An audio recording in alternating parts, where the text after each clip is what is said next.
The Champions League remains a cruel mistress for Antonio Conte. A manager with 5 domestic league titles to his name has still never been past the competition's quarter-finals, and just as he was celebrating Tottenham reaching this season's knockout stage, the VAR gods intervened. In the final seconds of time added on, the maniacal celebrations of scorer Harry Kane and his manager had matched each other, only for an interminable wait and a final judgment that Kane had been offside from Emerson Royal's header just before knocking in the winner. It was all too much for Conte, his joy oscillating to blind rage. He was shown a red card amid chaotic insurrectional scenes. Antonio Conte reacts after he is shown the red card by the referee Danny Madeley. Furious Antonio Conte doesn't see honesty after VAR disallows Kane go red. "I'm really upset," said Conte during his lengthy post-match diatribe. "I don't see honesty in this decision. It created big damage.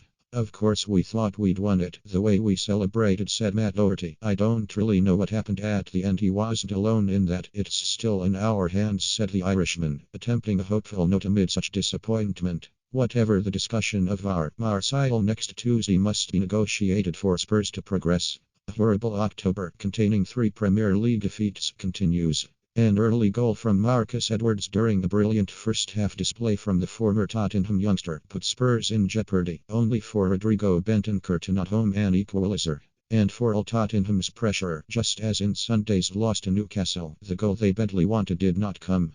There were again boos at full time, even if they were aimed at the referee, Danny Madeley, and his colleagues. With so many players struggling for form, Conte had made 6 changes. Lucas Moura was making the first start of the season in the latest attempt to make up for Dejan Kulusevski's absence. Pierre-Emile Hjbjerg and Christian Romero added experience to midfield and defense, with Doherty and Ivan Perisic supplementing the attack from wing-back. Ruben Amorim is a manager lately linked with vacancies at Aston Villa and Wolves. Sporting's 2-0 win over Spurs in September and this dog yet enterprising display will further burnish his reputation. His team's supporter base had travelled to London in numbers and filled the North London sky with odorous pyrotechnics and guttural chants. Playing for their own Champions League lives, Sporting did not come to sit back. In an open first half they fed on Spurs' anxiety. Enfield-born Edwards' mazy runs were troublesome from the very start. Pedro Porro's cross found an unmarked Paulinho in the 20th minute, only for the striker to lift the ball over.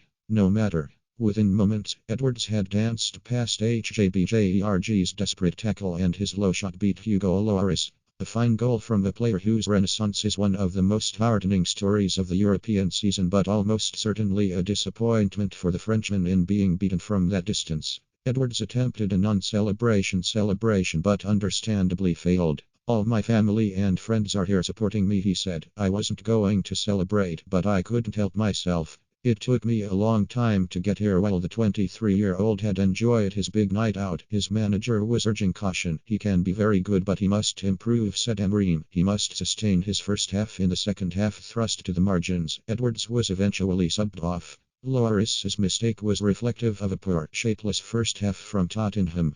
Their halftime oranges were clearly served with Italian invective. Soon enough, Hjbjerg forced a corner, and from that, after a penalty box pinball session, Kane's volley was saved well before Doher.